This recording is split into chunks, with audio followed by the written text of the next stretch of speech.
నమస్తే, welcome to Abhinav Bharat. అత్యాధునిక సేవలతో సౌకర్యవంతమైన ప్రయాణాన్ని అందించేందుకు భారతీయ రైల్వే కృషి చేస్తోంది. ఇందులో భాగంగానే వందే భారత్ వంటి సెమీ హై స్పీడ్ రైళ్లను అందుబాటులోకి తీసుకొచ్చింది. దేశంలోని ప్రధాన నగరాల మధ్య తక్కువ సమయంలోనే ఈ రైళ్లు ఉపయోగపడుతున్నాయి. మరో 2 ఏళ్ల దేశీయ తొలి బుల్లెట్ రైలు కూడా రానుంది.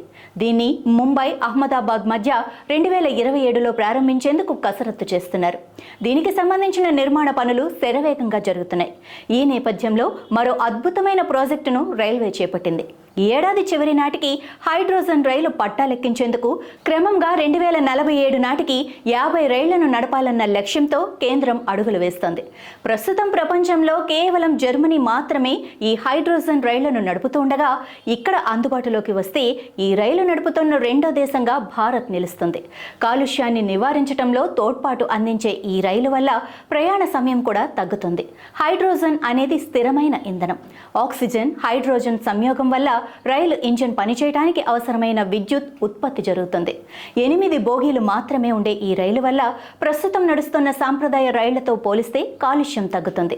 నైట్రోజన్ ఆక్సైడ్లు, కార్బన్ డయాక్సైడ్, పార్టిక్యులేట్ మ్యాటర్ వంటి ప్రమాదకర కాలుష్య కారకాలు విడుదల కావు.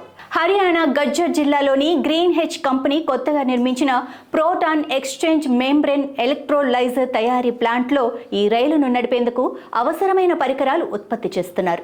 మరోవైపు రైలు ప్రమాదాలను నివారించేలా కవచ్ వ్యవస్థను దేశవ్యాప్తంగా ప్రారంభించనున్నారు.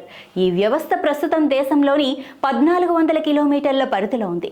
ఢిల్లీ ముంబై, ఢిల్లీ హౌరా మార్గాల్లో 3000 కిలోమీటర్ల విస్తరణ పనులు కొనసాగుతున్నాయి. అదనంగా మరో 3200 కిలోమీటర్ల కోసం టెండర్లు ఆహ్వానించారు. ఈ ప్రాజెక్టు సక్సెస్ అయితే రాబోయే రోజుల్లో కాలుష్య రహిత రైళ్లను చూడవచ్చు.